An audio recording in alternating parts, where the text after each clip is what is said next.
سورہ جمعہ کا دوسرا رکوع جو 3 آیات پر مشتمل ہے، آپ نے اکثر و بیشتر اس کی سماعت کی ہوگی۔ جمعے کی نمازوں میں بھی اس کو پڑھا جاتا ہے، خطبات میں پڑھا جاتا ہے۔ یہ 3 آیات حکمت و احکام جمعہ کے موضوع پر نہایت جامع آیات ہیں۔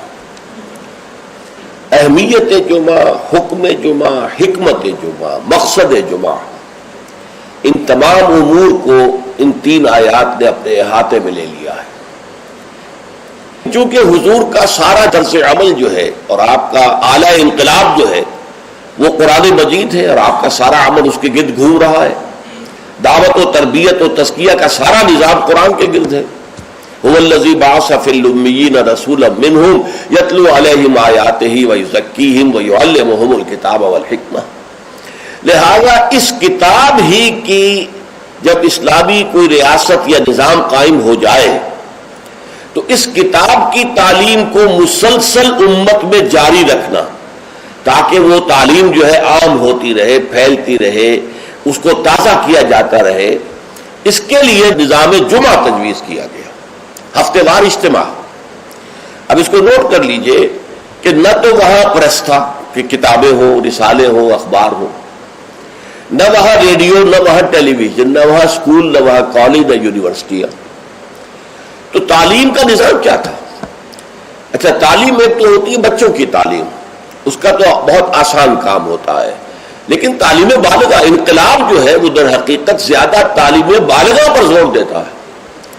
ایک جو بھی انقلابی جو رہنما ہے، لیڈر ہے، وہ سب سے پہلے اپنے زمانے کے ایڈلٹس کو مخاطب کرتا ہے، ان کو تعلیم دیتا ہے، ان کے ذہنوں کا تزکیہ کرتا ہے، ان کے ذہنوں میں اپنا انقلابی فکر بٹھاتا ہے، جاگزین کرتا ہے، پھر ان میں سے جو موٹیویٹ ہو جاتے ہیں اور جو رسپونڈ کرتے ہیں ان کو جمع کرتا ہے، منظم کرتا ہے، طاقت بناتا ہے۔ بچوں کی تعلیم کا اس میں دخل نہیں ہوتا، وہ تو جب نظام بن جائے گا، اسلامی نظام آ جائے گا تو پھر اس نظام کے تحت بالکل نیا نظام تعلیم ہوگا۔ بچوں کی تعلیم ابتدا سے اس طریقے پر ہوگی کہ اس سے ان کے اندر اسلام اور ایمان کے جو جذبات ہیں وہ پیدا ہو، جہاد فی سبیل اللہ کا ذوق و شوق پیدا ہو۔ لیکن یہ کہ سب سے پہلے جو انقلاب برپا کرنا ہے، تو بچے تو انقلاب نہیں لایا کرتے، انقلاب تو ایڈلٹس لاتے ہیں۔ تو ان ایڈلٹس کو مخاطب کرنا اور ان کی تعلیم، ان کا ذہن بنانا، ان کے اندر اس انقلابی فکر کو ان کے ذہنوں میں، دلوں میں اتار دینا، جاگزین کر دینا، یہ ہے وہ مقصد کہ جو نظام جمعہ کے ذریعے سے امت میں اس کو ایک دوام دے دیا گیا۔ جمعے کا ممبر جو ہے اسے ممبر رسول کہتے ہیں۔ ممبر رسول پر جو کھڑا ہوتا ہے وہ نائب رسول ہے۔ وہ نائب رسول وہی کام کرے جو حضور کرتے تھے، یتلو علیہم آیاتہ ویزکیہم ویعلمہم الکتاب والحکمہ۔ یہ کام امت کے اندر جاری و ساری ہو جائے، اس کا تسلسل ہو، اس کا دوام ہو، اس کے لیے جمعے کی فرضیت کی گئی۔ نظام جمعہ یہ ہفتے وار اجتماع ہے۔ آپ کے علم میں ہوگا کمیونسٹوں کا معاملہ بھی یہ ہوتا تھا، ان کا بھی ایک فلسفہ تھا، مارکسزم، اور جب تک وہ فلسفہ ذہنوں میں اتر نہ جائے کوئی شخص کمیونسٹ کیسے بنے گا؟ اور پھر وہ فلسفہ تازہ رہنا چاہیے، ان کے ذہنوں میں اجاگر رہنا چاہیے، مدھم نہ پڑ جائے، کہیں ان کے ساتھ اس کی ذہنی کمٹمنٹ کمزور نہ ہو جائے۔ تو وہ اپنے ویکلی میٹنگز کرتے تھے، اور اس میں کیا کرتے تھے؟ اسی فلسفے کی تجدید، اسی کی اور گہرائیوں میں اترنا، تاکہ ذہنوں کے اندر وہ فلسفہ راسخ رہے۔ جب فلسفہ راسخ رہے گا تو انقلابی فرور، انقلابی ذیل، انقلابی جذبہ بھی برقرار رہے گا، اور انسان جو ہے تن من دھن لگا دے گا۔ تو یہ ربط ہے سورہ جمعہ کے ساتھ احکام جمعہ کا، اور یہ تو واضح ہی ہے کہ در حقیقت اس سورہ مبارکہ کا نام ہی اس حکم جمعہ کے حوالے سے لیا گیا ہے۔ اچھا، اب اس میں حکم جمعہ کی اہمیت کیا ہے اس کو آپ سمجھیے۔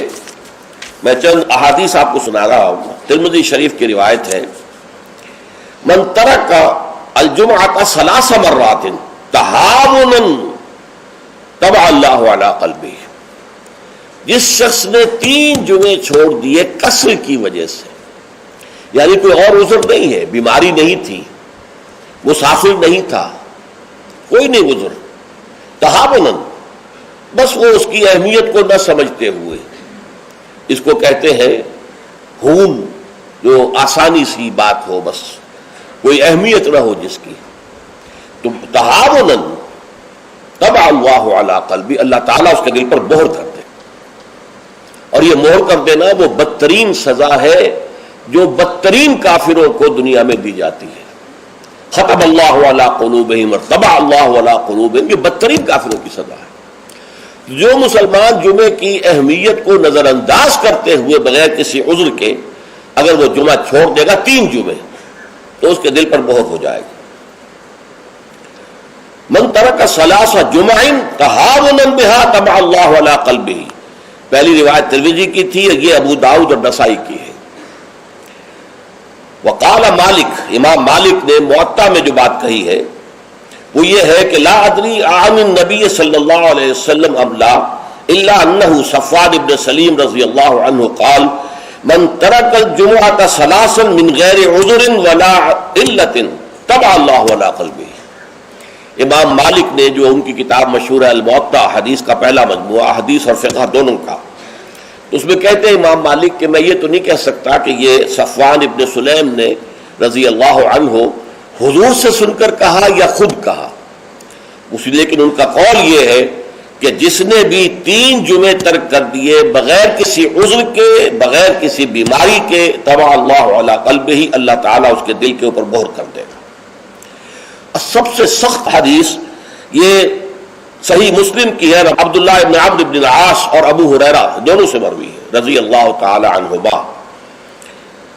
انہما سمع النبی صلی اللہ علیہ وسلم، یہاں بالکل یہ مرفوع حدیث ہے کہ ان دونوں نے سنا حضور سے یہ فرماتے ہوئے لَيَنْتَهِيَنَّ أَقْوَامٌ مِّنْ غَدِرِ الْجُمُعَاتِ أَوْ لَيَخْتِمَنَّ اللَّهُ عَلَىٰ قُلُوبِهِمْ ثُمَّ لَيَكُونُنَّ مِنَ الْغَافِلِينَ.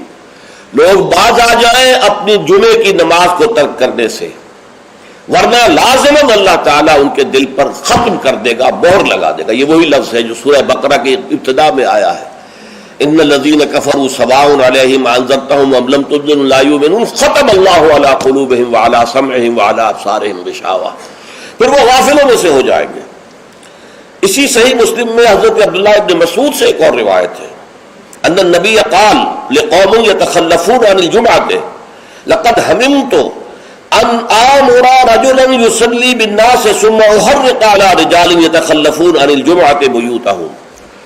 حضور نے فرمایا میرا یہ دل چاہتا ہے کہ میں کسی اور شخص کو امامت کے لیے کھڑا کر دوں اور ان لوگوں کے گھروں میں جا کر ان کے سمیت آگ لگا دوں کہ جو جمعے کے اندر حاضر نہیں ہوتے.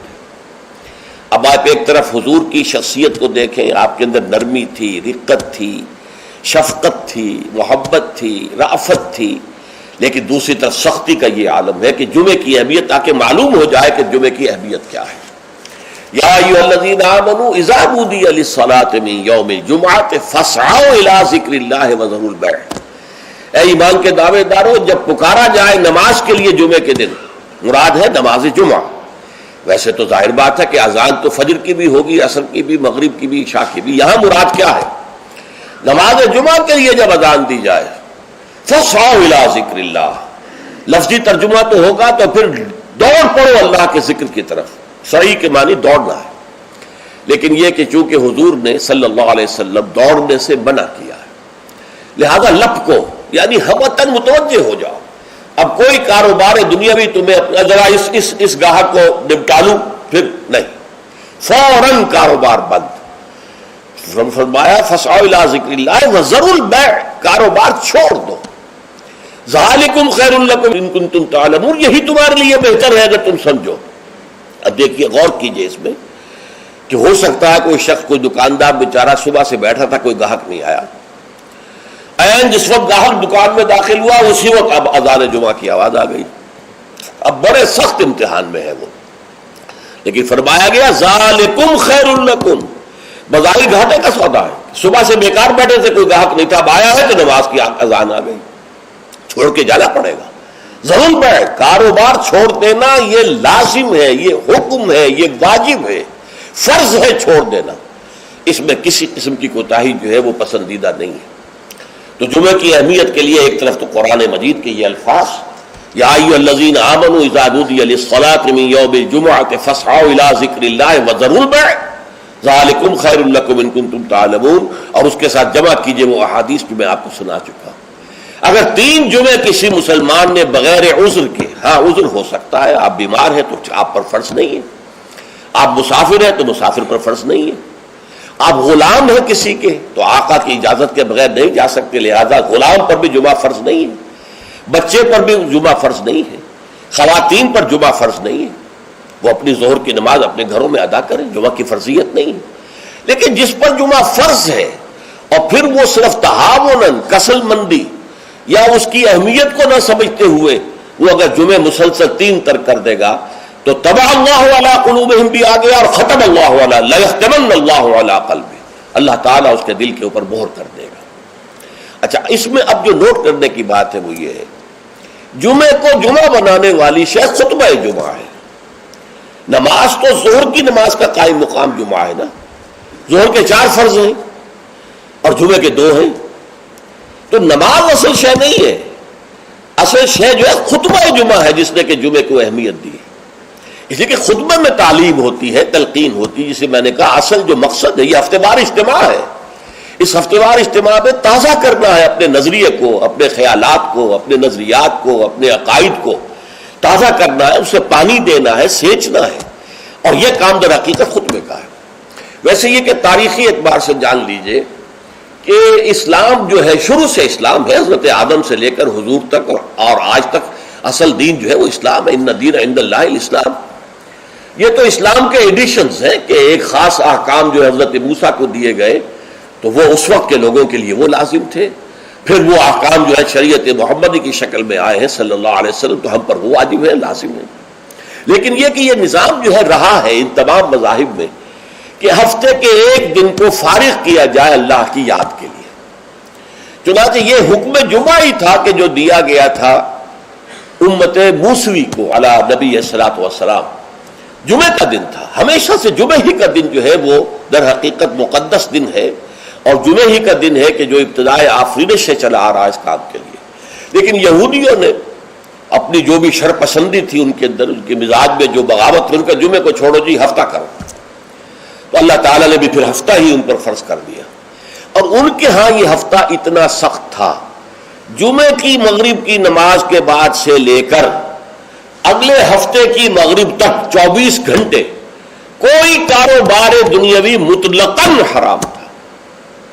آج بھی امریکہ کے اندر جو لوگ رہتے ہیں، جو کہ پریکٹسنگ جیوز ہیں، جن کے وہ لمبے لمبے بال ہوتے ہیں، ادھر زلفیں ہوتی ہیں، اور انہوں نے لمبے لمبے کوٹ سے رنگ کے پہنے ہوتے ہیں، اور فیلٹ ہیٹ ہوتا ہے ان کا خاص طرز کا سیاہ رنگ کا، یہ جو پریکٹسنگ یہودی ہیں، آرتھوڈاکس یہودی ان کو کہتے ہیں، یہ جمعے کی شام سے اپنے ٹیلی فون کنیکشن بند کر دیتے ہیں، کوئی گفتگو نہیں، ان کے تمام دفاتر بند، گھروں پر بھی کوئی ٹیلی فون نہیں دیں گے، وہ سب بند، اور اس کے بعد ان کا پورا دن گزرتا ہے۔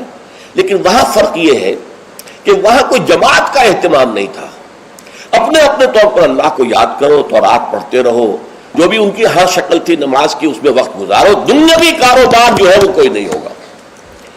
اس کے بعد عیسائیوں کا معاملہ آیا، انہوں نے ایک اور آگے قدم بڑھایا، اور ہفتے کو ترک کر کے اپنے آپ کو یہود سے ممیز کرنے کے لیے اتوار قرار دے لیا۔ اتوار کی صبح کو ان کا ایک خاص عبادت کا دن ہے، اور اس میں واقعہ یہ ہے کہ جو بھی کوئی پریکٹسنگ یا کوئی تھوڑا بہت مذہبی مزاج رکھنے والے عیسائی ہیں، وہ اتوار کے روز نہا دھو کر کپڑے بدل کر اچھے انداز میں اپنی فیملیز کے ساتھ، بچوں کو ساتھ لے کر وہ چرچ جاتے ہیں، وہاں ان کی جو بھی نماز ہے وہ نماز پڑھتے ہیں، ان کا جو بھی پادری ہے وہ خطبہ دیتا ہے، سربند ہوتا ہے، تو یہ ان کے لیے اتوار کا دن تھا۔ اس کے بعد جب یہ دونوں تہذیبیں جمع ہو گئی، یہودی جو ہے انہوں نے گویا کہ غلبہ حاصل کر لیا عیسائیوں پر، تو اب انہوں نے ویکینڈ کر لیا، سیٹرڈے اور سنڈے بوتھ، تاکہ دونوں کے دونوں کور ہو جائیں، یہودیوں کا معاملہ بھی آ گیا، عیسائیوں کا بھی آ گیا۔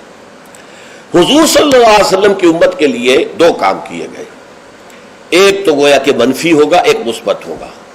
منفی کام یہ کہ پورے دن جمعے کے کاروبار کو حرام نہیں کیا گیا، بلکہ حرام کاروبار ہے صرف اذان جمعہ سے لے کر جمعے کی نماز کے ادا ہو جانے تک، بس اس دوران میں کاروبار دنیاوی مطلقاً حرام، کوئی کاروبار، آپ جائز سے جائز کاروبار کر رہے ہیں، صحیح سے صحیح کاروبار کر رہے ہیں، لیکن وہ بھی حرام ہے اس وقت اگر آپ نے کیا ہے جبکہ جمعے کی اذان ہو چکی ہے اور جبکہ نماز ابھی ادا ہو رہی ہے، اس دوران حرام، لیکن باقی دن کے اندر حرمت نہیں رکھی ہے۔ البتہ میں ابھی آپ کو بتاؤں گا، تشویق یہ ہے کہ صبح سے لے کر جمعے تک کا وقت جو ہے یاد الہی میں بسر کیا جائے، تشویق اور ترغیب ہے، اس لیے کہ اگلی آیت میں ہم پڑھیں گے کہ جب جمعہ کی نماز ادا ہو چکے تو تم منتشر ہو سکتے ہو زمین میں اور جاؤ اور اپنے کاروبار میں لگ جاؤ، لیکن جمعہ سے قبل کے بارے میں کچھ نہیں کہا، نہ تو یہ کہا کہ کاروبار نہیں کر سکتے، نہ یہ کہا کہ کرو جاؤ تمہیں اجازت ہے، نہیں،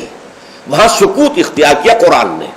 فَإِذَا قُضِيَتِ الصَّلَاةُ فَانتَشِرُوا فِي الْأَرْضِ وَابْتَغُوا مِن فَضْلِ اللَّهِ، جب نماز ادا ہو چکے تو تم زمین میں منتشر ہو سکتے ہو۔ یہاں پر بھی اگرچہ وجوب کا لفظ آیا ہے کہ فَانتَشِرُوا، منتشر ہو جاؤ، لیکن یہاں جو ہے مانا ہے تمام علماء نے کہ یہ وجوب جو ہے یہ کسی شے کی فرضیت کے لیے نہیں ہے کہ لازماً جمعے کے بعد منتشر ہو جانا ضروری ہے، بلکہ استحباب ہے، جا سکتے ہو، اجازت ہے، مباح ہے۔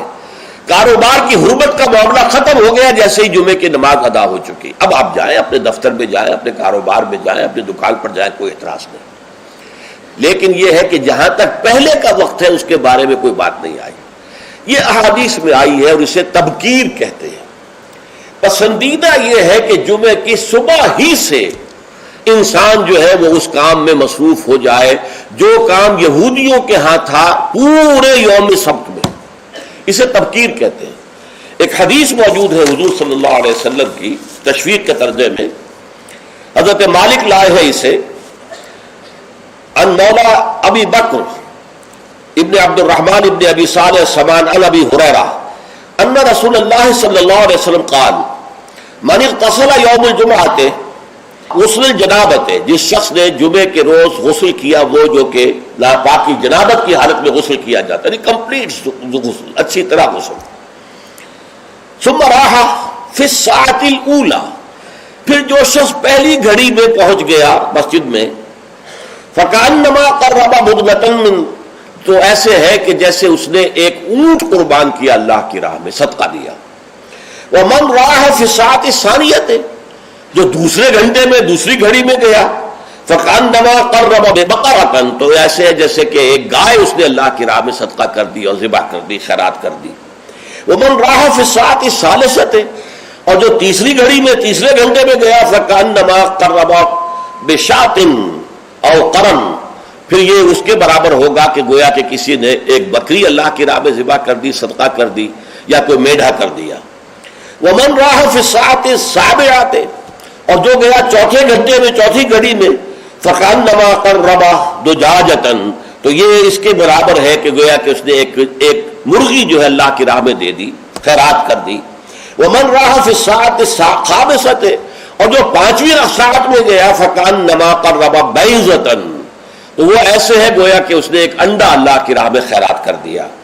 فإذا خرج الامام، تو جب امام نکل آئے، حضرت الملائکہ یسمعون الذکر، تو اب فرشتے، ایک اور روایت میں الفاظ آئے ہیں جو فرشتے بیٹھے ہوتے ہیں حاضری درج کرنے کے لیے، فلاں آ گیا، فلاں آ گیا، یہ چوتھی ساتھ میں آیا، یہ تیسری میں آیا، یہ دوسری میں آیا، یہ پانچویں میں آیا، تو فرشتے اپنے وہ رجسٹر بند کر کے، اور وہ خود الذکر، یعنی وہ جو امام خطبہ دیتا ہے وہ الذکر ہے، اس خطبے کی طرف وہ ہمتن متوجہ ہو جاتے ہیں۔ چنانچہ ایک تو یہ بات جان لیجئے کہ اس کے بارے میں امام الہند حضرت شاہ ولی اللہ دہلوی رحمۃ اللہ علیہ کی رائے ہے کہ اس سے مراد یہ نہیں ہے کہ فجر کی نماز کے بعد طلوع آفتاب کے بعد پہلا گھنٹہ، پھر اس کے بعد دوسرا، پھر اس کا تیسرا، پھر اس کا چوتھا، پانچواں، بلکہ یہ زوال کے بعد سے خفیف ساعات ہے، یعنی زوال سے وقت شروع ہوا، سورج جو ہے وہ نصف النہار سے ذرا ڈھلکا لدنو کی شمس، تو اس کے ساتھ ہی جمعے کا وقت شروع ہو گیا، تو اس وقت سے پہلی ساعت، دوسری ساعت، گویا کہ یہاں ساعت سے مراد گھنٹہ نہیں ہے بلکہ کوئی اور لطیف قسم کا پیمانہ وقت کا ہے۔ یہ شاہ ولی اللہ کی رائے ہے جو انہوں نے اپنی مصفہ میں بھی اور مصوہ میں بھی، شاہ ولی اللہ کے نزدیک بڑی اہم کتاب جو ہے حدیث کی وہ موطا ہے، انہوں نے اس کی ایک شرح فارسی میں لکھی ہے اور ایک شرح عربی میں لکھی ہے، تو ان دونوں میں انہوں نے یہ رائے ظاہر کی، لیکن بہت سے علماء کی رائے ہے کہ نہیں، جو ہمارا ساعات کا نظام ہے اسی پر اس کو شمار کیا جائے گا۔ لیکن اس پر بھی اجماع ہے کہ جو اس کے بعد بھی آتا ہے جمعہ تو اس کا بھی ہو جائے گا، جمعے کی فضیلت سے اسے کوئی حصہ نہیں ملے گا، جمعے کی برکات سے اسے کوئی حصہ نہیں ملے گا، جمعے کا جو خاص مقام اور مرتبہ ہے اس کی حیثیت سے وہ محروم رہے گا، لیکن جہاں تک فرضیت جمعہ ہے وہ اس فرضیت جمعہ جو ہے وہ اس کی طرف سے ادا ہو جائے گا۔ لیکن یہ منظر میں نے اپنی آنکھوں سے دیکھا ہے اپنے بچپن میں، اور وہ یہ سرسا ایک جگہ تھی، وہ تحصیل تھی ضلع حصار کی، وہاں میری بسم اللہ ہوئی، پھر وہ نورانی قاعدے سے ہماری تعلیم شروع ہوئی۔ تو جس مسجد میں یہ سارا کام ہو رہا تھا بڑے مرکزی مقام پر وہ مسجد تھی، کبھی کبھی اب بھی مجھے خواب میں وہ مسجد آتی ہے، اور اس مسجد میں جمعے کے دن میری اپنی جو مشاہدے کی بات ہے کہ یوں سمجھیے اشراق کے بعد سے لوگوں کی آمد شروع ہو جاتی تھی، اور دیہات سے لوگ آیا کرتے تھے۔ وہاں ایک خاص قوم تھی، غالباً وہ ارائی تھے، اس رائی علاقے کے ارائیوں کو وہ پچادے کہتے تھے، جیسے کہ راجپوتوں کو رانگڑ کہا جاتا ہے، لیکن یہ کہ وہ لوگ آتے تھے اونٹوں پر سوار ہو کر، آس پاس صحرا کا علاقہ تھا، سفید کپڑے، سفید کرتے، سفید ان کے تہبند اور سفید ان کے صافے، اونٹوں کے اوپر سوار چلے آ رہے، اس لیے کہ دیہات میں جمعہ نہیں ہوتا، اور اس وقت اس پر سختی کے ساتھ عمل ہوتا تھا کہ اصل میں جمعہ جو ہے وہ شہر میں ہے۔ تو وہ آتے تھے اور مسجد جو ہے وہ صبح ہی سے بھر جاتی تھی، کہیں ایک جگہ کوئی شخص کھڑا واعظ کہہ رہا ہے، کچھ لوگ اس کے گرد جمع ہے، کہیں کوئی شخص بیٹھے ہوئے قرآن خود ہی پڑھ رہا ہے، کوئی نوافل پڑھ رہا ہے۔ یہ نقشہ میں نے اپنی آنکھ سے دیکھا ہے، بچپن کا یہ نقشہ۔ اب وہ معاملہ ختم ہو گیا، بالکل ختم ہو گیا۔ اب تو بھاگ دوڑ کر کے جو ہے وہ لوگ جمعے میں پہنچتے بھی اس وقت ہے جبکہ وہ عربی کا خطبہ شروع ہونے والا ہو، اس لیے کہ عام طور پر تقریروں کے اندر کوئی خاص مواد ہوتا نہیں ہے، یا فرقہ واریت کی تبلیغ ہو رہی ہوتی ہے، یا سیاسی مسائل کے اوپر دھواں دار تقریریں ہوتی ہیں، لوگوں کو ان سے دلچسپی نہیں۔ تو فرض ادا کرنے کے لیے بس وہ جب خطبے کی اذان کا وقت ہوتا ہے تو اس وقت وہ پہنچ جاتے ہیں، نماز ادا ہوئی اور روانہ ہو گئے۔ اللہ خیر صلی اللہ۔ میں سب سے پہلے آداب جمعہ اس کے عنوان سے عرض کر رہا ہوں کہ جمعے کے روز غسل واجب ہے تقریباً، علی کل محتلم، یہ حضور کے الفاظ یہ ہیں، غسل الجمعہ کے واجب علی کل محتلم، جو بھی بالغ ہو چکا ہے مرد، عورت پر تو ظاہر بات ہے کہ جمعہ فرض ہے ہی نہیں، جیسا کہ میں عرض کر چکا ہوں، اس کے لیے جمعے کا غسل واجب ہے۔ اور اندازہ یہ ہوتا ہے، میں یقین سے تو نہیں کہہ سکتا، کہ جیسے ہی جمعے کے لیے روانگی ہو اس وقت غسل کیا جائے۔ پھر حضور نے یہ بھی فرمایا ہے کہ اچھے کپڑے پہن کر جاؤ، دھلے ہوئے کپڑے پہن کر جاؤ۔ آپ نے فرمایا کہ کیا تم میں سے کسی شخص کے لیے یہ ممکن نہیں ہے کہ اپنے جو محنت کے کپڑے ہوتے ہیں، محنت یعنی جبکہ مشقت کرتا ہے، ایک لوہار بیٹھا ہوا ہے اور وہ بھٹی کے سامنے بیٹھ کر کام کر رہا ہے، تو پسینے آئیں گے اس سے، کپڑوں میں بدبو ہو جائے گی پسینے کی، پھر اس کے اوپر سیاہ داغ پڑے ہوں گے، میلے ہوں گے، تو یہ اس کا لباس ہے محنت کا۔ یا کوئی کاریگر ہے، مکان کی تعمیر میں لگا ہوا ہے، ظاہر بات ہے جب وہ یہ کام کر رہا ہے، گارے کے دھبے ہوں گے، کچھ اور ہوگا۔ تو حضور نے فرمایا کیا ممکن نہیں ہے تم میں سے کسی کے لیے کہ ایک علیحدہ سے جوڑا جمعے کے لیے رکھ لو، وہ جمعے ہی کی صرف استعمال کیا کرو، وہ تمہارے محنت کے کپڑے نہ ہوں کہ جن میں تم محنت اور مشقت کرتے ہو، بلکہ وہ علیحدہ سے ایک جوڑا ہو، اس کو فراہم کر کے رکھ لو۔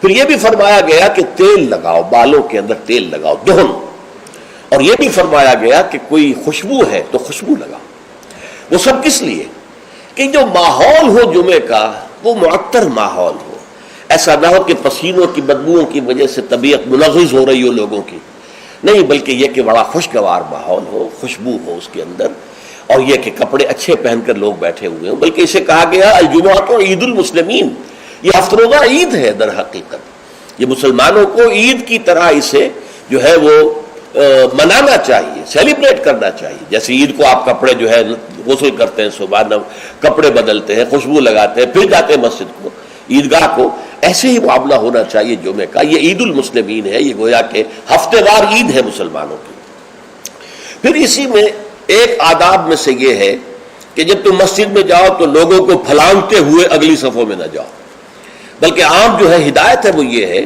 کہ بھئی پہلے اپنی صف اگلی لوگ پوری کر لے، پھر دوسری میں بیٹھے، پھر تیسری میں بیٹھے، تاکہ لوگوں کو ضرورت ہی محسوس نہ ہو۔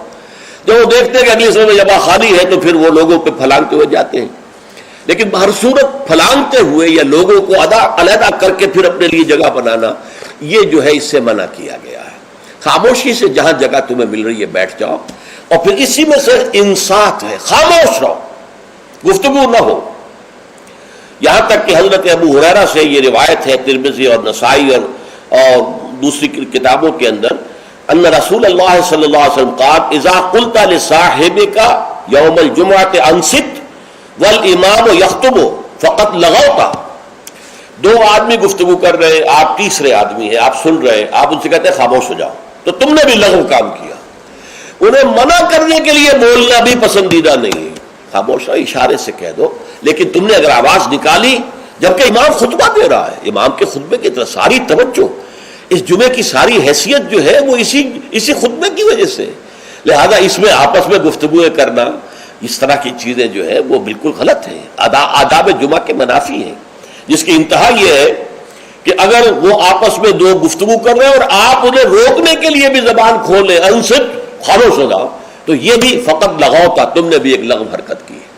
بلکہ اشارے کنایے سے کہہ دیا جائے کہ زبان نہ کھولی جائے. پھر اس میں حضور کیا کرتے تھے، خطبے میں کیا کرتے تھے؟ یہ روایت جو ہے مسلم شریف کی ہے، جابر بن سمرہ رضی اللہ تعالی عنہ فرماتے ہیں کانت للنبی خطبتان، حضور کے دو خطبے ہوتے تھے، یجلس بینہما، ان دونوں کے درمیان آپ ذرا تھوڑی دیر کے لیے بیٹھتے تھے، جیسے کہ آپ کو معلوم ہے تمام امام جو ہے وہ یہی کرتے ہیں آج. یقرأ القرآن اور یذکر الناس، اور جمعے میں کرتے کیا تھے؟ قرآن پڑھتے تھے اور لوگوں کو نصیحت کرتے تھے، یاد دہانی کرتے تھے. اب اس میں ایک بات تو سامنے آ گئی، دو خطبے ہوتے تھے، حالانکہ ہمیں معلوم ہے، تیقن کے ساتھ معلوم ہے، حضور لمبے خطبے کبھی نہیں دیتے تھے، لمبی تقریر کبھی نہیں کرتے تھے. آپ کی تقریر بالکل مختصر ہوتی تھی. یوں سمجھیے کہ جو ما قل و کفا خیر مما کثر و الہا، کم ہے لیکن وہ کفایت کر جائے. تو بڑی لمبی چوڑی تقریریں جو ہے اس کی وہاں، اب اس میں فائدہ کیا تھا؟ عربی زبان قرآن کی، عربی زبان حضور کی، عربی زبان آپ کے سامعین کی. لہذا اب بات صرف یہ رہ گئی کہ از دل خیزد بر دل ریزد، دل سے نکلے دل پر اتر جائے. ہمارا مسئلہ مختلف ہے، ہم عربی نہیں جانتے، خطبہ عربی میں ہے. اب خطبہ تو سمجھ میں لوگوں کے کچھ آتا ہی نہیں، خطبہ کے ذریعے تو جو مقصد خطبہ ہے وہ حاصل نہیں ہوتا. لہذا وہ تقریر کرتے ہیں، پہلے وعظ کرتے ہیں، اس میں بھی آپ پہلے کچھ قرآن پڑھیں گے تو ترجمہ کریں گے، وضاحت کریں گے، تب ان لوگوں کی سمجھ آئے گا. لیکن حضور کا معاملہ کیا تھا؟ وہ یہ کہ کان للنبی صلی اللہ علیہ وسلم خطبتان یجلس بینہما. اچھا، اس سے میں یہ سمجھتا ہوں، واللہ عالم، میرا گمان ہے کہ اس سے در حقیقت اشارہ اس طرف ہے کہ یہ خطبہ در حقیقت 2 رکعتوں کے قائم مقام ہے. ظہر کی رکعتیں 4 اور جمعے کی رہ گئی 2 رکعتوں کے قائم مقام 2 خطبے. ورنہ نہ تو حضور معاذ اللہ اتنے کمزور تھے کہ چند منٹ کھڑے ہونے کے بعد آپ کو استراحت کی اور بیٹھنے کی اور آرام کرنے کی جو ہے ضرورت ہوتی، نہ آپ کے خطبے اتنے قد طویل ہی ہوتے تھے. لہٰذا یہ گویا کہ علامتی ہے، اس بات کے لیے ایک علامتی اہمیت رکھنے والی بات ہے کہ یہ 2 خطبے در حقیقت 2 رکعت نماز کے قائم مقام. اب جیسے نماز میں آپ بات نہیں کر سکتے، اسی طریقے سے خطبے کے دوران بھی آپ بات نہیں کر سکتے. آپ کو خاموش رہنا ہے، مؤدب ہو کر پورے طریقے سے سننا ہے خطبہ. اس کے بعد فرمایا یقرأ القرآن ویذکر الناس، وہ قرآن پڑھتے تھے خطبے میں بھی. اب دیکھیے پڑھنے کا انداز کا فرق ہوتا ہے. ایک شخص قرآن پڑھ رہا ہے، ایک دوسرا شخص قرآن پڑھ رہا ہے، اس کی گہرائیوں میں اتر کر پڑھ رہا ہے. جہاں آواز بلند کرنے کی ضرورت ہے وہاں آواز بلند کرتا ہے، جہاں آواز پست کرنے کی ضرورت ہے وہاں آواز پست کرتا ہے. اس طریقے سے وہ قرآن مجید کے اندر سے صرف اس کے معنی ہی نہیں نکال رہا بلکہ اس کے احساسات کو بھی اجاگر کر رہا ہے. تو حضور جیسے پڑھتے ہوں گے اس کا خیر ہم تصور نہیں کر سکتے، لیکن یہ کہ یہ ضرور آتا ہے کہ حضور کا خطبہ جو ہے وہ ٹھنڈا ٹھنڈا نہیں ہوتا تھا، جذباتی ہوتا تھا. چنانچہ یہ حدیث موجود ہے عبداللہ سے، جابر بن عبداللہ رضی اللہ تعالی عنہما سے، قال کان رسول اللہ صلی اللہ علیہ وسلم اذا خطب احمرت عیناہ وعلا صوتہ واشتد غضبہ حتی کانہ منذر جیش یقول صبحکم ومسعکم. حضور صلی اللہ علیہ وسلم جب خطبہ دیتے تھے آپ کی آنکھیں سرخ ہو جاتی تھی، آپ کی آواز بلند ہوتی تھی اور آپ پر ایک غضب کی سی کیفیت طاری ہوتی تھی، گویا کہ کوئی سالار ہے، کوئی سپہ سالار ہے جو اپنے لشکر کو بتا رہا ہے کہ وہ دشمن کا لشکر آ چکا ہے، اب یا تو صبح کو تم پر حملہ ہو جائے گا، شام کو ہو جائے گا، تیار ہو جاؤ پوری طریقے سے. تو جیسے کوئی کسی فوج کا سردار جو ہے سپہ سالار اپنے جو سپاہی ہیں ان کو آمادہ کرتا ہے جنگ کے لیے اور انہیں خبردار کرتا ہے کہ دشمن کا لشکر سر پر آ چکا ہے، صبحکم او مساکم، وہ صبح کو آیا یا شام کو آیا کہ آیا، اس طریقے سے حضور کا خطبہ ہوتا تھا، ٹھنڈا ٹھنڈا نہیں، بلکہ یہ کہ اس کے اندر ایک جوش اور لوگوں کو بھی جوش میں لانے کے لیے ایک ایسا انداز کہ جس سے خود ان کے اندر بھی جوش پیدا ہو جائے۔ اور اس میں کیا ہوتا تھا؟ قرآن پڑھتے تھے۔ ایک صحابی نے فرمایا ہے کہ میں نے سورہ قاف حضور کے خطبہ جمعہ سے یاد کی ہے، یعنی عام طور پر آپ سورہ قاف اس طرح پڑھتے تھے کہ پھر مجھے اس کے یاد کرنے میں بڑی آسانی ہو گئی اور میں یاد کر لیا میں نے۔ اس سے متعلق میری زندگی کا بھی ایک واقعہ ہے، میں بھی حیران ہوں اس طرح کے جب بات پڑھتا ہوں۔ یہ سن 54 کی بات ہے، جمعیت طلبہ میں میں تھا اس وقت، اسلامی جمعیت طلبہ، تو ایک تربیت گاہ ملتان کی جمعیت نے منعقد کی، اس میں درس قرآن کے لیے مجھے بلایا گیا۔ وہ ایک محلہ ہے ملتان کا قدیر آباد، اور قدیر آباد میں ایک مسجد تھی، حافظ عبد التواب صاحب کی مشہور تھی، نابینا تھے۔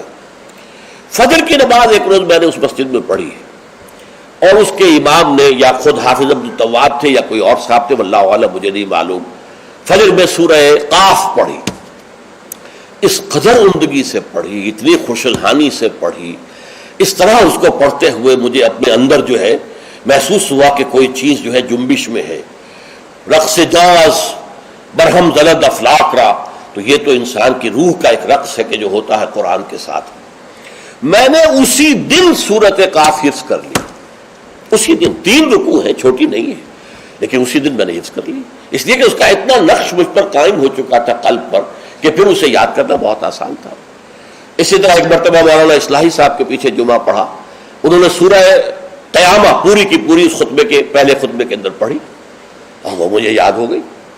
تو اس طریقے سے یہ پڑھنے میں زمین و آسمان کا فرق ہوتا ہے، جو بھی انداز ہے قرآن کا اس کو صحیح طور پر، ورنہ ہمارے یہاں یہ بھی ہے کہ حسن قرات کے لیے جو قواعد مقرر ہو گئے ہیں اس کے تحت پڑھے جاتا ہے تو اس کے اندر وہ کیفیت نہیں ہوتی، وہ جذبہ جو ہے اس سے ٹرانسمٹ نہیں ہوتا، واللہ عالم۔ بہرحال حضور کا خطبہ جو ہوتا تھا اس میں آپ جب قرآن پڑھتے ہوں گے اس انداز سے، تو اس سے جو قلوب کے اوپر گہرا اثر پڑتا تھا، تو وہی ہے اصل میں کہ جو مقصود ہے، یذکر الناس، یاد دہانی کرانا۔ دیکھیے یہی وجہ ہے کس قدر گہرا ربط ہے۔ جمعے کی 2 رکعتوں میں سے ایک میں سورۃ الاعلی، سبح اسم ربک الاعلی، دوسری میں پھر هل اتاک حدیث الغاشیہ، سورہ غاشیہ۔ کیوں؟ اس لیے کہ دونوں میں تذکیر کا حکم ہے، تذکیر، فذکر ان نفعت الذکریٰ سیذکر من یخشی ویتجنبها الاشقی۔ اے نبی آپ تذکیر کرتے رہیے، آپ تذکیر کرتے رہیے، اور وہ تذکیر جو ہے وہ مفید ہو جائے گی ان لوگوں کے لیے جن کے اندر کچھ بھی رمق ہے ایمان کی، اس تذکیر سے ان کا ایمان تازہ ہو جائے گا، اور ان کے اندر جو ہے وہ ایمانی جذبات و کیفیات جو ہے وہ اثر نو پوری بہار پر آ جائے گی۔ اسی طریقے سے فذکر، سورہ غاشیہ میں فرمایا فذکر انما انت مذکر لست علیہم بمسیطر، اے نبی آپ یاد دہانی کرائیے، اور آپ جو ہے ان کے اوپر کوئی ٹھیکیدار تو نہیں ہے، کوئی ان کے اوپر آپ کوئی ذمہ دار نہیں بنا دیے گئے، کوئی داروغہ نہیں بنا دیے گئے کہ لازماً آپ انہیں ہدایت پر لے آئے، لیکن یاد دہانی کرائیے، شاید ان کے دل کے اندر سوئی ہوئی روح جو ہے وہ بیدار ہو جائے، اور وہ روح جو ہے وہ رقص میں آ جائے قرآن مجید کو سن کر۔ تو یہ تذکیر کا حکم دونوں میں ہے، اور وہی 2 صورتیں ہیں جو حضور پڑھتے تھے۔ کبھی تو پڑھتے تھے فجر میں، یہ فجر میں عام طور پر سورہ سجدہ پہلی رکعت میں اور سورۃ الدہر دوسری رکعت میں، لیکن نماز جمعہ میں عام طور پر سورۃ الاعلی اور سورۃ الغاشیہ۔ تو کیا آپ کرتے تھے؟ یذکر الناس، لوگوں کو یاد دہانی کرتے تھے۔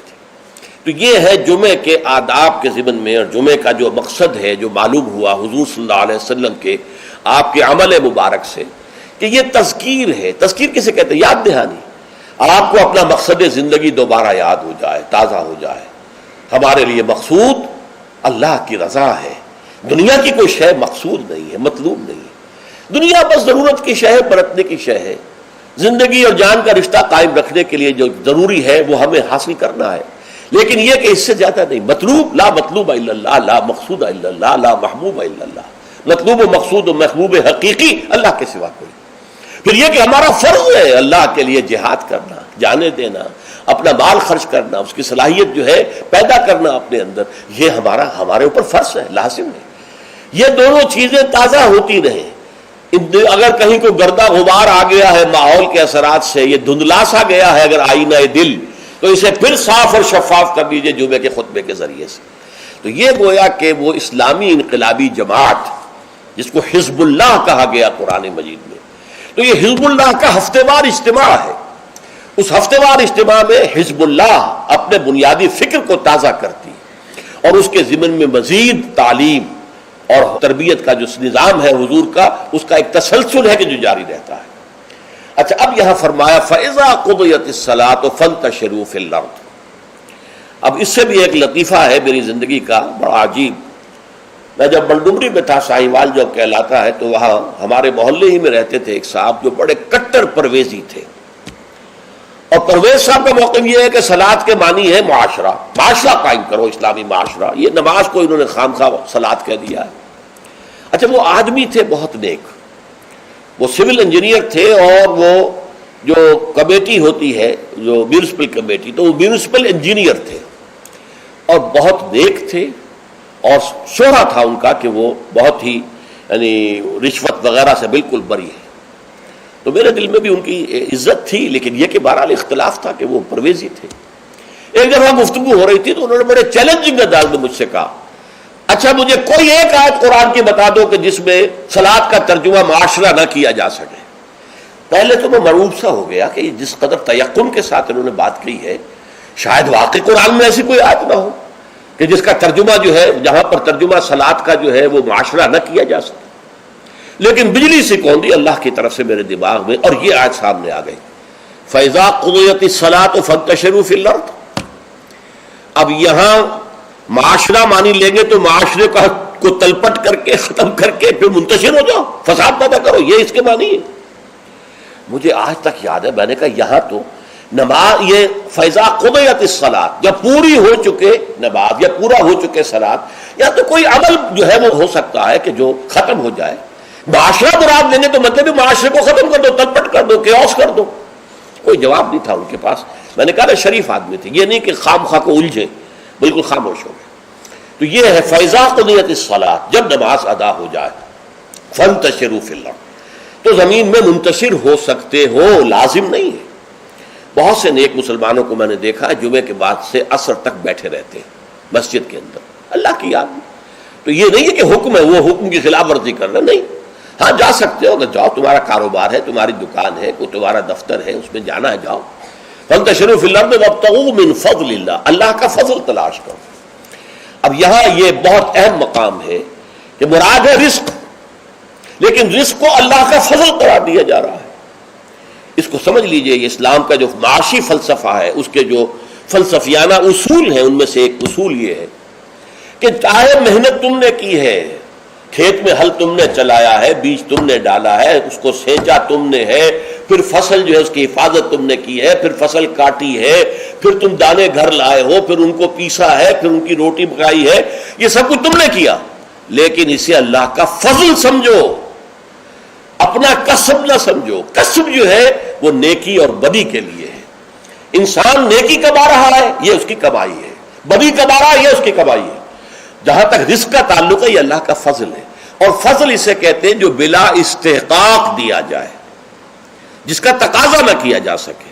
جس کی مثال سادہ سی میں دیا کرتا ہوں کہ آپ نے کسی مزدور کو رکھا ہے، 8 گھنٹے اس نے کام کرنا ہے، آپ نے فرض کیجئے 100 روپے مقرر کیے ہیں اس کی مزدوری۔ دن بھر آپ نے دیکھا کہ ایک مزدور بڑی محنت سے کام کرتا، دل لگا کے کام کیا اس نے، چاہے کوئی دیکھ رہا ہو چاہے نہ دیکھ رہا ہو۔ ایک تو ہوتے ہیں وہ کوئی دیکھ رہا ہے تو کام میں لگ گئے، کوئی نہیں دیکھ رہا ہے تو بیٹھ گئے، نہیں، اس نے بڑی جی لگا کے کام کیا ہے۔ تو شام کو آپ اسے 100 روپے بھی دیتے ہیں، 10 روپے اور دیتے ہیں۔ یہ 10 روپے فضل ہے، یہ وہ ڈیمانڈ نہیں کر سکتا، ڈیمانڈ تو 100 کر سکتا تھا، 100 طے ہوئے تھے، لیکن آپ نے اپنی طرف سے بغیر اس کے کسی قانونی استحقاق کے 10 روپے اسے دے دیے، یہ فضل ہے۔ اسی طریقے سے رزق جو بھی انسان کو ملتا ہے وہ فضل ہے اللہ کا، اسے اپنا کسب نہ سمجھو۔ جب تم سمجھو گے یہ اللہ کا فضل ہے تو پھر دیکھو گے اللہ اس کو کس طور سے خرچ کرنا چاہتا ہے، کروانا چاہتا ہے مجھ سے، کس کس کے حقوق اللہ نے اس میں رکھے ہیں۔ تو فَابْتَغُوا مِنْ فَضْلِ اللَّهِ، وَاذْكُرُوا اللَّهَ كَثِيرًا، لیکن اس میں بھی اللہ کو کثرت کے ساتھ یاد کرو. یہ نہ ہو کہ مسجد میں تو اللہ کا ذکر ہوا، باہر نکل گئے تو بھول گئے، نہیں، بلکہ یہ کہ جو کام کر رہے ہو اس میں کام میں تمہارے ہاتھ مصروف ہو اور دل تمہارا جو ہے وہ اللہ کے ساتھ لگا ہوا ہو، جسے آپ کہتے ہیں پنجابی میں ہتھ کارول دل یارول. یہ ہے ذکر کثیر. اور ذکر کثیر کا سب سے بڑا ذریعہ کیا ہے کہ جو مسنون دعائیں ہیں حضور صلی اللہ علیہ وسلم سے، رات کو سونے لگے ہیں تو دعا ہے، صبح اٹھے ہیں تو دعا ہے، بیت الخلاء میں داخل ہو رہے ہیں تو دعا ہے، باہر نکلے ہیں تو دعا ہے. ظاہر بات ہے کوئی ایکسٹرا ٹائم تو آپ کا نہیں لگ رہا، وہ کام کر رہے ہیں آپ، لیکن ہر کام کے کرتے. شیشہ دیکھا ہے، آئینہ دعا ہے، کپڑے بدلے ہیں دعا ہے، گھر سے نکلے ہیں مسجد کے لیے دعا ہے، مسجد میں داخل ہوئے تو دعا ہے، مسجد کے اندر تو ذکر ہے ہی ہے سارا، باہر نکلے ہیں تو دعا ہے، بازار میں داخل ہو رہے ہیں تو دعا ہے، بازار سے واپس آ رہے ہیں تو دعا، ہر کام کے لیے دعا ہے. یہ دعا جو ہے یہ ذکر کثیر کا سب سے بڑا طریقہ ہے، ذریعہ ہے. اور اس کے اندر دوہری ہے بات کہ ایک تو آپ کا اللہ سے تعلق قائم ہو گیا کہ آپ نے دعا اللہ سے کی ہے، ایک آپ کا تعلق حضور کے ساتھ قائم ہو گیا کہ آپ نے الفاظ وہ استعمال کیے جو حضور کے الفاظ ہیں. تو گویا کہ دو نسبتیں تازہ ہو گئیں جب بھی آپ نے ایک مسنون دعا پڑھی ہے. تو دعا ادعیاء مسنونہ جو ہے در حقیقت وہ دوام ذکر کا سب سے بڑا ذریعہ ہے. اس کے لیے علیحدہ سے وقت نکال کر کوئی آسن بنا کر اور کوئی ضربے لگا کر اس کی ضرورت نہیں، بلکہ ہر کام کرتے ہوئے تو زندگی کے ہر کام کے ساتھ دعا ہے، اور وہ دعا ہے مسنون جو حضور سے ثابت ہے. لہذا دو نسبتیں جو ہیں جس کو آپ کہتے ہیں ایک تیر میں دو شکار، اللہ سے دعا ہو گئی، اللہ سے تعلق قائم ہو گیا، اور الفاظ آپ نے وہ استعمال کیے جو محمد الرسول اللہ سے منقول ہے صلی اللہ علیہ وسلم، آپ کا تعلق حضور کے ساتھ قائم ہو گیا. وَاذْكُرُوا اللَّهَ كَثِيرًا لَعَلَّكُمْ تُفْلِحُونَ، تاکہ تم فلاح پاؤ. اب جو تیسری اور آخری آیت ہے وہ ایک خاص واقعے سے متعلق ہے. وَإِذَا رَأَوْا تِجَارَةً أَوْ لَهْوًا انفَضُّوا إِلَيْهَا. اے نبی ان لوگوں کا حال یہ ہے، ان لوگوں سے کیا مراد ہے اب یہاں معین نہیں ہے، لیکن کچھ لوگ جو بہرحال مسجد میں نماز جمعہ ادا کر رہے تھے، اذا رأوا تجارۃ، جب انہوں نے دیکھی کوئی تجارت، کوئی کاروبار، اور لہون، یا کوئی کھیل تماشا، کہیں سے کسی مداری کی ڈگڈگی کی آواز آ گئی، تو اب یہ ہے کہ یہ آپ کو چھوڑ کے یہ ادھر متوجہ ہو گئے. انفضوا الیہا وترکوک قائما، اور آپ کو کھڑے ہوئے چھوڑ گئے. قل ما عند اللہ خیر من اللہو ومن التجارہ، بڑی شدید جو اس پر سرزنش آئی. ان سے کہہ دیجئے جو اللہ کے پاس ہے وہ تجارت سے بھی اور یہ دل لگی کے کاموں سے اور یہ تفریح کے کاموں سے سب سے بڑھ کر قیمتی شے ہے، اور اللہ تعالیٰ جو ہے وہ رزق دینے والا ہے.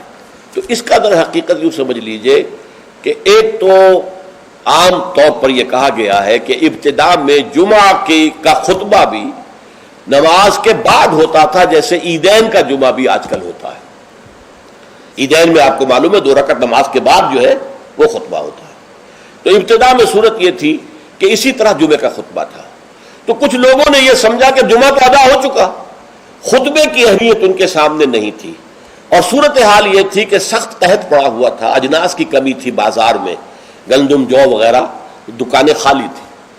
اسی اسنا میں گھنٹیاں سی بجنے لگیں، اونٹ چلے آ رہے ہیں، معلوم ہوا کوئی قافلہ آ گیا ہے اجناس لے کر شام سے، گندم لے کر یا جو لے کر یا اور چیزیں لے کر کھانے پینے کی.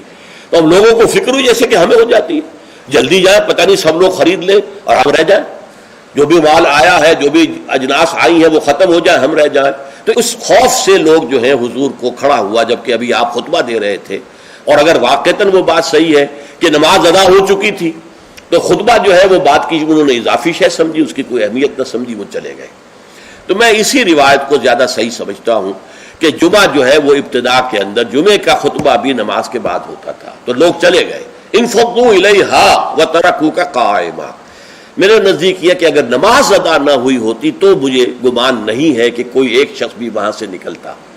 اچھا، نکلنے والوں میں ظاہر بات ہے کہ سب سے پہلی فہرست پر تو منافقین ہوں گے جن کے دلوں میں ایمان ہے ہی نہیں، یا ضعیف الایمان لوگ ہوں گے، یا کچھ غافل قسم کے ہوں گے جنہیں خطبے کی اہمیت کا علم نہیں تھا. تو اسی اعتبار سے بڑی مناسبت ہے کہ یہ آخری آیت جڑی ہوئی ہے اگلی سورت سے، سورہ منافقون، اور اس میں بھی اذا جاءک المنافقون قالوا نشهد انک لرسول اللہ واللہ یعلم انک لرسولہ واللہ یشہد ان المنافقین لکاذبون.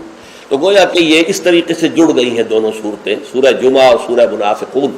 اور حضور صلی اللہ علیہ وسلم اسی وجہ سے کبھی کبھی سورہ جمعہ اور سورہ منافقون فجر میں پڑھتے تھے. اکثر تو میں بتا چکا ہوں کہ سورہ سجدہ اور سورہ دہر، لیکن کبھی کبھی سورہ جمعہ اور سورہ منافقون پڑھتے تھے، کیونکہ یہ آپس میں جڑی ہوئی ہے. وَإِذَا رَأَوْا تِجَارَةً أَوْ لَهْوًا انفضوا إِلَيْهَا. اب یہاں پر لوگوں کی ہدایت کے لیے لہو کا لفظ بھی اضافہ کر دیا گیا. جو واقعہ میں نے بیان کیا اس میں صرف یہ کہ گندم یا کچھ اور جو ہے وہ اجناس جو ہے ان کی کمی تھی، اور اس وقت وہ قافلہ آ گیا تو بہت سے لوگ ادھر متوجہ ہو گئے، اور حضور کا جو خطبہ جاری تھا اس کی پرواہ نہیں کی. اس پر سرزنش کی گئی. اس سے اضافی فائدہ کیا ہوا کہ خطبے کی اہمیت واضح ہو گئی کہ نماز جمعہ تو ہے ہی خطبے کے لیے، ورنہ نماز تو تم ظہر کی پڑھتے ہو، 4 رکعتیں پڑھتے ہو، اور یہاں تم نے 2 رکعتیں پڑھی ہیں. اصل میں تو یہ خطبہ جو ہے وہی ہے در حقیقت جس کے ذریعے سے اپنے انقلابی فکر کو تازہ رکھنا ہے، اپنے انقلابی جذبے کو، جہاد اور قتال کے جذبے کو برقرار رکھنا ہے. یہ اس کے لیے ایک نظام تعلیم ہے، تعلیم بالغہ کا نظام. اب اگرچہ اس وقت صورت یہ ہے کہ نماز جمعہ کی اور خطبہ جمعہ کی وہ حیثیت الا ماشاء اللہ کہیں کہیں اگر ایسا ہو تو ہو کہ یہ مقصد پورا ہو رہا ہو، ورنہ حقیقت میں نہیں ہوتا. یا فرقے واریت کی بحثیں ہوتی ہیں، ایک دوسرے پر کفر کے فتوے لگتے ہیں، اور یا یہ کہ کچھ سیاسی مزاج کے جو ہے وہ سیاست پر گفتگو کرتے ہیں. تو یہ نہیں ہے، لیکن پھر بھی کھنڈر بتا رہے ہیں عمارت عظیم تھی. آج بھی مسلمان جس اہتمام کے ساتھ جمعے کے لیے جاتے ہیں، جتنی بڑی بڑی گیدرنگز ہوتی ہیں، کانگریگیشنز ہوتی ہیں، تو اس سے معلوم ہوا کہ محمد کا قائم کردہ یہ نظام صلی اللہ علیہ وسلم کس قدر محکم تھا. اور آج تک بھی بڑا پیارا یہ مصرع ہے، کھنڈر بتا رہے ہیں عمارت عظیم تھی. اگرچہ وہ اصل عمارت تو ختم ہوئی، رہ گئی رسم ازاں روح بلالی نہ رہی، فلسفہ رہ گیا تلقین غزالی نہ رہی، نماز و روزہ و قربانی و حج یہ سب باقی ہے، تو باقی نہیں ہے. اللہ کی روح جو ہے تقوی اللہ وہ ختم ہو چکی ہے. لیکن یہ ہے کہ پھر بھی یہ کھنڈر جو ہے یہ بھی بتا رہے ہیں کہ عمارت جب تھی قائم تو کتنی عظیم ہوگی، جبکہ اس کے ڈھانچے کے اندر اس کی روح بھی تھی، تذکیر، یاد دہانی، اسلام کے انقلابی جذبات کو تازہ کرنا، اپنے انقلابی فکر توحید کو تازہ کرنا. تو یہ گویا کہ حزب اللہ کا ہفتے وار اجتماع تھا. بارک اللہ لی ولکم فی القرآن العظیم ونفعنی وإیاکم بالآیات والذکر الحکیم.